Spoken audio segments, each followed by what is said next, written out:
Уважаемые казахстанцы, дорогие соотечественники, январские события потрясли весь Казахстан. Целью этих организованных беспорядков и атаки на Казахстан было разрушение целостности страны и устоев нашего государства. Эти события еще раз показывают, что независимость нужно беречь, как зеницу ока, как хрупкий сосуд, требующий особо бережного обращения. Происшедшая трагедия стала для всех нас уроком. Важно выяснить, кто организовал все эти погромы и убийства. Следствие даст ответ на этот вопрос. Выражаю искренние соболезнования родным и близким погибших, а пострадавшим желаю скорейшего выздоровления. Отвечая на многочисленные обращения в мой адрес и в связи с публикациями в средствах массовой информации, сообщаю, что я в 2019 году передал полномочия президента Касым-Жомарту Токаеву и с тех пор являюсь пенсионером и в настоящее время нахожусь на заслуженном отдыхе в столице Казахстана и никуда не уезжал.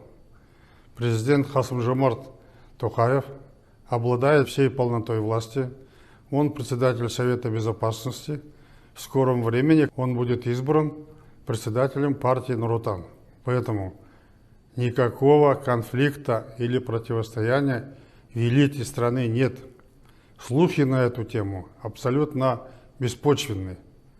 Всем известно, что я 30 лет, не покладая рук, работал во имя нашей Родины. Мы укрепили ее границы. Мы проводили прогрессивные реформы. Мы вместе построили независимый Казахстан, добились больших результатов в социально-экономическом развитии, стали лидерами по многим показателям не только в Центральной Азии, но и в СНГ. Казахстан стал узнаваемым, авторитетным государством в мировом сообществе. Это все результат сплоченности и единства всех казахстанцев. Стабильность и спокойствие в стране всегда были моей целью. Всем нам надо беречь эти неприходящие ценности. Мы обязательно пройдем через кризис и станем еще сильнее.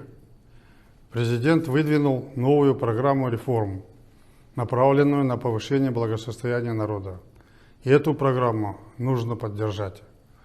Желаю вам, дорогие соотечественники, здоровья и благополучия. Благодарю вас за поддержку моего курса реформ и модернизации, который я проводил, находясь на посту главы государства.